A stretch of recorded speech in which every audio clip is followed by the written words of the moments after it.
Welcome to Panisha Tutor. I am here to guide you regarding admissions for various courses in Delhi University and some other central universities. So, Jin students ने इस year CUET देना है या वो next year plan कर रहे हैं उनके लिए वीडियो बहुत इंपॉर्टेंट होगी, क्योंकि इस वीडियो में मेनली हम डिस्कस करेंगे कि आपको कौन कौन से डोमेन सब्जेक्ट्स का कॉम्बिनेशन चूज करना है while appearing for CUET for various courses in mainly Delhi university. So जो भी इस चैनल पे न्यू है तो फर्स्टली आप इस चैनल को सब्सक्राइब कर लीजिए और ज्यादा से ज्यादा इस वीडियो को शेयर कीजिए क्योंकि ये सबके लिए इंपॉर्टेंट होने वाली है। So let's get started for the discussion of CUET 2022 and 2023, क्योंकि ये वीडियो उन सभी स्टूडेंट्स के लिए इंपॉर्टेंट है जिन्होंने इस ईयर CUET को अटेम्प्ट करना है या वो नेक्स्ट ईयर का प्लान कर रहे हैं, क्योंकि नेक्स्ट ईयर के लिए भी आपको इसी स्ट्रैटेजी से अभी से स्टार्ट कर देना है। CUET को कैसे प्लान करना है, उसमें कौन कौन से सब्जेक्ट्स आपने प्रिपेयर करने हैं, दिल्ली यूनिवर्सिटी कौन कौन से कोर्सेज के लिए CUET के अंदर आपसे कौन से सब्जेक्ट के टेस्ट मांग रही है, तो ये सारी इंफॉर्मेशन आपके लिए बहुत इंपॉर्टेंट है। सो फर्स्ट ऑफ ऑल ये सारी यूनिवर्सिटीज हैं जो CUET के थ्रू एडमिशंस लेंगी 2022 के लिए। You can see on the screen, ये सारी यूनिवर्सिटीज में आप अप्लाई कर सकते हो after giving CUET। So guys mainly आज हम डिस्कस करेंगे दिल्ली यूनिवर्सिटी के सारे कोर्सेज को कि अगर आपने कोई पर्टिकुलर कोर्स में जाना है तो आपको CUET के कौन से सब्जेक्ट्स चूज करने हैं। So let's get started. So first of all, the structure of Common University Entrance Test, that is CUET 2022. So अगर आप इसके एग्जामिनेशन स्ट्रक्चर को देखो जो हम अपनी पिछली वीडियो में सारे डिस्कस कर चुके हैं, तो आपके पास यहाँ पे सेक्शन 1 आएगा। सेक्शन 1 आपका टोटली लैंग्वेज बेस्ड है, जिसमें आपके पास टोटल 2 लैंग्वेजेस का सेक्शन है, section 1A and section 1B। Section 1A में टोटल 13 लैंग्वेजेस हैं, जिसमें से आपको कोई भी एक लैंग्वेज चूज करनी है। सेक्शन 1B में टोटल 20 लैंग्वेजेस हैं, you can choose any of the one. So what is important for Delhi university?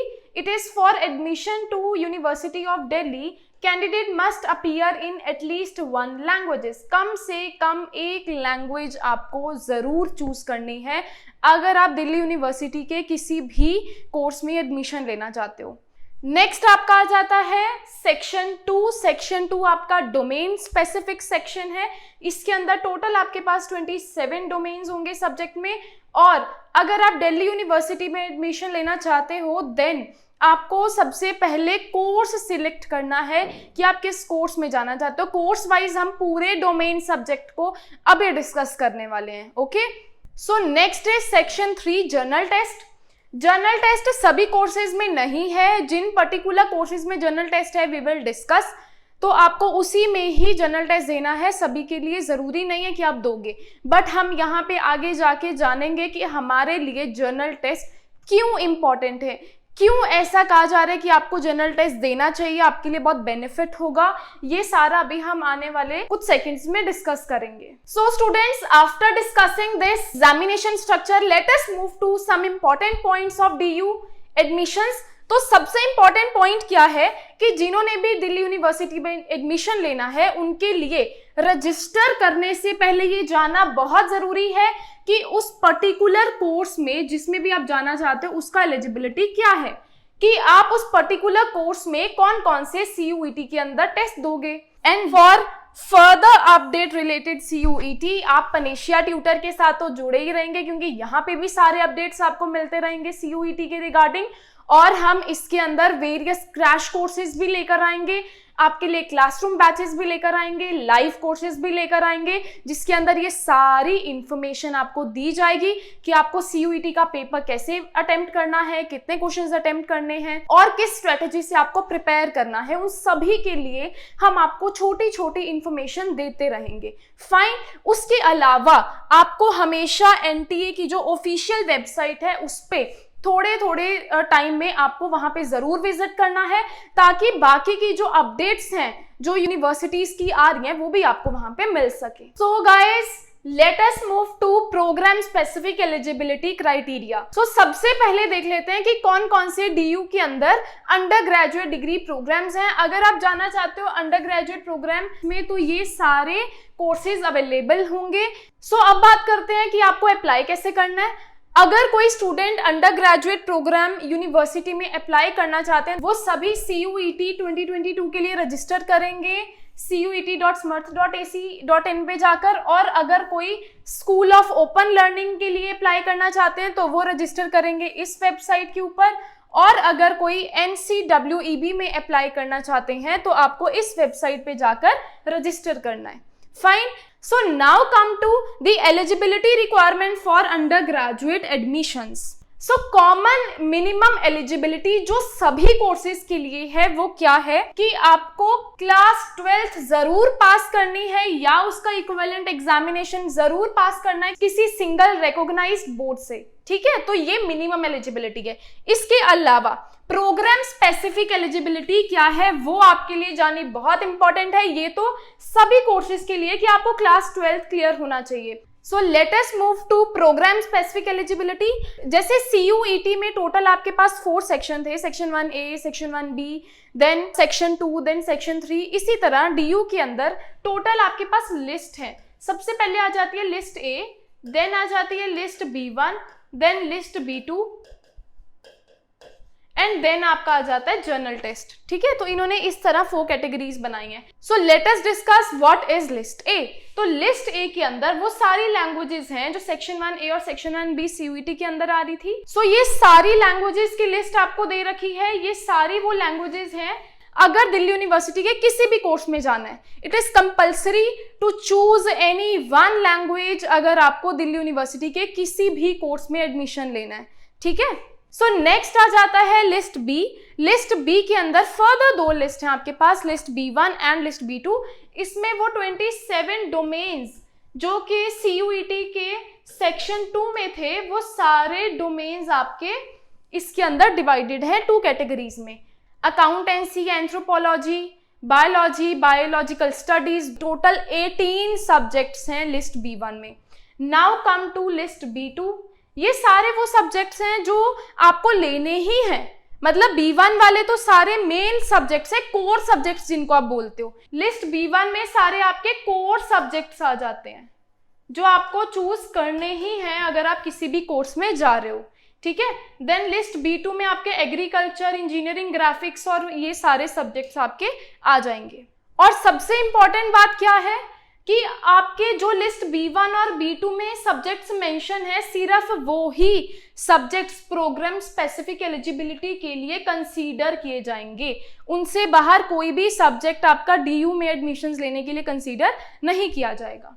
और जो मार्क्स बनेंगे वो इन सारे सब्जेक्ट्स जो भी आप चूज करने वाले हो CUET टेस्ट के अंदर, उनके कॉम्बिनेशन से बनेंगे। So now let us move to undergraduate programs in arts, humanities and social science। अब हम इनकी एलिजिबिलिटी को डिस्कस करते हैं कि आपको कौन से सब्जेक्ट्स चूज करने हैं। So अगर आपको जाना है BA ऑनर्स अरेबिक के लिए तो आपको क्या करना है, आपके पास एक कॉम्बिनेशन बनता है कि आप लिस्ट A में से अरेबिक लैंग्वेज ले सकते हो, लिस्ट B1 में से कोई 2 सब्जेक्ट आपको लेने हैं, प्लस कोई एक सब्जेक्ट आपको लेना है, आइदर लिस्ट B1 में से ले सकते हो और लिस्ट B2 में से ले सकते हो। और सेकंड कॉम्बिनेशन आपका बनता है कि आप लिस्ट A में से एक लैंग्वेज ले लो, 2 सब्जेक्ट आप B1 में से ले लो और कोई एक सब्जेक्ट आप आइदर B1 और B2 में से ले सकते हो। मतलब कि इसके अंदर क्या है कि जरूरी नहीं आप अरेबिक ही लो, आप उसके अलावा कोई और लैंग्वेज भी ले सकते हो। ठीक है, लेकिन B1 में से 2 सब्जेक्ट चूज करने कंपलसरी हैं और B2 में से या B1 में से तीसरा सब्जेक्ट आप चूज कर सकते हो। अब सबसे इंपॉर्टेंट बात क्या है कि आपका मेरिट कैसे बनेगा। अगर आप लेते हो कॉम्बिनेशन 1 तो आपका इन सभी सब्जेक्ट्स का कॉम्बिनेशन से ही मेरिट बनने वाली है। लेकिन अगर आपने ऑप्ट करा है कॉम्बिनेशन 2 एडमिशन के लिए तो आपका तभी कंसिडरेशन किया जाएगा एडमिशन अगर सीट्स वेकेंट होंगी। ठीक है, सबसे पहली बात कि कॉम्बिनेशन 1 वालों को प्रेफरेंस मिलेगी, अगर सीट्स वेकेंट हुई तो कॉम्बिनेशन 2 वालों को प्रेफर किया जाएगा। फाइन, ये सारे कॉलेजेस की सीट्स हैं, आप इसको ध्यान से देख लेना कि कहाँ कहाँ पे अवेलेबल है ये कोर्स। नेक्स्ट आ जाओ बीए ऑनर्स बंगाली के लिए। इसमें अगर आपको जाना है, सेम पैटर्न है जो अभी हमने अरेबिक के लिए डिस्कस करा कि आपकी लैंग्वेज 1 लिस्ट ए में से बंगाली होनी चाहिए, देन लिस्ट B1 में से आपके 2 सब्जेक्ट्स और एक सब्जेक्ट आप B1 और B2 में से चूज कर सकते हो। Criteria remains same. अब हम बात कर लेते हैं बीए ऑनर्स इंग्लिश के लिए। इसके लिए आपके पास इंपॉर्टेंट क्या है कि ये कंपलसरी है कि आपको इंग्लिश ही लेना है लिस्ट ए में से। लिस्ट ए में से इंग्लिश लेना है, लिस्ट B1 में से 2 सब्जेक्ट्स और लिस्ट B1 और B2 में से कोई एक सब्जेक्ट आप ले सकते हो। नेक्स्ट बात कर लेते हैं बीए ऑनर्स हिस्ट्री के लिए। अगर आपको बीए ऑनर्स हिस्ट्री में जाना है तो आपके लिए इंपॉर्टेंट क्या है, again any 1 language from list A, any 2 subjects from list B1 and any 1 subject either from list B1 और B2, और मेरिट आपकी इन सभी सब्जेक्ट्स के कॉम्बिनेशन से बनेगी। Next is BA honours humanities and social science. So just note it down कि इसके अंदर आपको अगेन लिस्ट ए में से कोई एक लैंग्वेज, एनी 3 सब्जेक्ट्स आपको चूज करने हैं जिसमें से 2 आपके लिस्ट B1 में से होने चाहिए। B1 क्योंकि कोर सब्जेक्ट्स हैं उसके अंदर, तो 2 सब्जेक्ट उसमें से और तीसरा आपके लिए चॉइस है, कहीं से भी ले सकते हो। So students, BA honours journalism में जो स्टूडेंट्स जाना चाहते हैं उनके लिए अगेन 2 कॉम्बिनेशंस आ जाएंगे। फर्स्ट कॉम्बिनेशन में वो लिस्ट ए में से इंग्लिश ले सकते हैं, लिस्ट B1 में से कोई 2 सब्जेक्ट और B1 और B2 में से आइदर वो एक सब्जेक्ट चूज कर सकते हैं।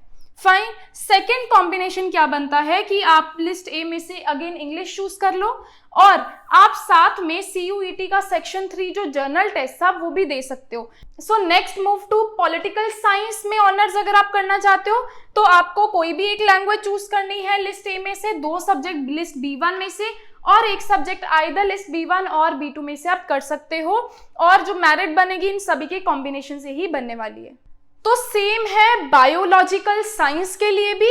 बायोलॉजिकल साइंस के लिए भी आपको फिजिक्स, केमिस्ट्री, बायोलॉजी इनमें से कोई एक सब्जेक्ट चूज कर लेना है, मेरिट इन्हीं में से बनेगी, लेकिन लैंग्वेज कोई भी चूज करके लिस्ट ए में से 30% स्कोर करना है। Next come to botany. Botany के भी सेम क्राइटेरिया है, सेम फॉर जोलॉजी। सो ये सभी सब्जेक्ट्स के लिए आपका क्राइटेरिया सेम रहेगा। तो अगर आप बायोकेमिस्ट्री में जाते हो ऑनर्स के लिए तो आपके पास केमिस्ट्री होगा, इनमें से कोई एक सब्जेक्ट ले लो, और आपका होगा फिजिक्स, ठीक है। और अगर सेकेंड कॉम्बिनेशन लेते हो तो केमिस्ट्री, बायोलॉजी, इनमें से कोई एक सब्जेक्ट प्लस मैथमेटिक्स भी आप इसमें ले सकते हो। Now come to undergraduate programmes in commerce and management. Next come to BCom honours में अगर आप जाते हो तो इसके अंदर आपको फर्स्ट कॉम्बिनेशन लेना है जिसमें आप लिस्ट ए में से कोई भी एक लैंग्वेज ले सकते हो, मैथ्स ले सकते हो, और 2 सब्जेक्ट आपको चूज करने हैं जिसमें से एटलीस्ट 1 आपका लिस्ट B1 में से होना चाहिए। मतलब B1 में से कोई एक सब्जेक्ट आपको लेना ही लेना है, और सेकंड सब्जेक्ट आप यहाँ से भी ले सकते हो या फिर B2 में से भी ले सकते हो। 2 सब्जेक्ट लेने हैं, मैथ्स लेना है और एक लैंग्वेज लेनी है। सेकेंड कॉम्बिनेशन आपका बनेगा कि कोई एक लैंग्वेज चूज कर लो और अकाउंटेंसी ले लो मैथ्स की जगह पे, और 2 सब्जेक्ट आपको चूज करने हैं जिसमें से एक आपका B1 लिस्ट में से होना चाहिए। And if you want to go for BCom के लिए आपको अगेन 2 कॉम्बिनेशंस मिले हैं। फर्स्ट इज कि आपको कोई एक लैंग्वेज लिस्ट ए में से लेना है, एनी 2 सब्जेक्ट आप ले सकते हो B1 में से, और एनी 1 सब्जेक्ट आप ले सकते हो आइदर फ्रॉम लिस्ट B1 और from B2। And second combination आपका है कि आप कोई एक लैंग्वेज ले सकते हो लिस्ट ए में से और कोई एक सब्जेक्ट ले सकते हो आइदर फ्रॉम B1 और फ्रॉम B2, और आप साथ में जर्नल टेस्ट भी दे सकते हो। So for management studies candidate must appear in CUET। Again आपको लिस्ट ए में से कोई एक लैंग्वेज लेना है, मैथमेटिक्स जरूरी है, और जर्नल टेस्ट। अगर आप बैचलर ऑफ मैनेजमेंट स्टडीज में जाना चाहते हो तो जर्नल टेस्ट देना कंपलसरी है, मैथ्स देना है, और लिस्ट ए में से कोई भी लैंग्वेज आप दे सकते हो। सो इसी तरह सभी के लिए आपके पास क्राइटेरिया यहाँ पे मेंशन है। Now come to vocational studies के प्रोग्राम्स को अगर आप देखो तो इसके अंदर भी आपके पास अलग अलग कॉम्बिनेशंस हैं। 2 कॉम्बिनेशन 1 में कोई एक लैंग्वेज लेना है, B1 में से 2 लेना है, और कोई एक सब्जेक्ट आपको B1 और B2 में से चूज करना है। अदरवाइज दूसरा आप क्या क्राइटेरिया कर सकते हो कि एक लैंग्वेज आप लिस्ट में से ले सकते हो और एक सब्जेक्ट आप B1 और B2 में से और साथ में जर्नल टेस्ट दे सकते हो। So students, we have discuss the programme specific eligibility for various courses in Delhi university. तो आप इस वीडियो को ज्यादा से ज्यादा शेयर कीजिए ताकि सभी स्टूडेंट्स को ये क्लियर हो जाए कि किस कोर्स के लिए पर्टिकुलर प्रोग्राम स्पेसिफिक एलिजिबिलिटी क्या होने वाली है। फाइन, उसके अकॉर्डिंग ही आप CUET का फॉर्म फिल करेंगे और डोमेन सब्जेक्ट्स को सिलेक्ट करेंगे। सो स्टूडेंट्स, अब हम बात करते हैं कि आपको इन सभी सब्जेक्ट्स की प्रिपरेशन कैसे करनी है। After filling this form for CUET for Delhi university और एनी अदर सेंट्रल यूनिवर्सिटीज, आपके लिए प्रोग्राम स्पेसिफिक एलिजिबिलिटी को समझना बहुत जरूरी है। उसके बाद ही आप अपनी स्ट्रेटेजी बना पाओगे कि आपको कैसे अपनी प्रिपरेशन स्टार्ट करनी है। आफ्टर दिस बोर्ड्स एग्जाम आपको अपनी प्रिपरेशन साथ ही शुरू कर देनी है। तो उसके लिए आपको क्या पढ़ना है, कहां से पढ़ना है, कितना पढ़ना है, कौन कौन से सेक्शंस की तरफ ज्यादा ध्यान देना है, किन सेक्शंस को आप थोड़ा कम पढ़ोगे तो भी आप क्लियर कर सकते हो, ये सारी इंफॉर्मेशन आपको हमारे YouTube चैनल से मिलती रहेगी। हम हर कोर्स के लिए आपको गाइड करेंगे, चाहे वो कॉमर्स से रिलेटेड हो, चाहे वो साइंस से रिलेटेड हो या फिर वो ह्यूमैनिटीज से रिलेटेड हो। सारी इंफॉर्मेशन आपको पनेशिया ट्यूटर से मिलती रहेगी। सो सबसे पहले आप इस चैनल को सब्सक्राइब कर लीजिए और बेल आइकन को प्रेस कर दीजिए, क्योंकि यहाँ पे सारे अपडेट्स आपको मिलते रहेंगे। So students, Panacea Bharati institute में आपको दो तरह के कोर्सेज मिलने वाले हैं CUET 2022 एंड 2023 की प्रिपरेशन के लिए। इसमें हम आपको ऑनलाइन लाइव क्लासेस भी प्रोवाइड करेंगे एंड ऑफलाइन क्लासरूम बैचेस भी आपको मिल जाएंगे। तो जो भी स्टूडेंट्स अभी CUET को प्रिपेयर कर रहे हैं उनके लिए जानना बहुत जरूरी है कि जर्नल टेस्ट उनका सिर्फ CUET के लिए इंपॉर्टेंट नहीं होगा। इसके अलावा आगे जाकर जब आप कॉम्पिटिटिव एग्जाम्स में जाएंगे वहां पे भी जर्नल टेस्ट बहुत ही हेल्पफुल करता है आपके लिए।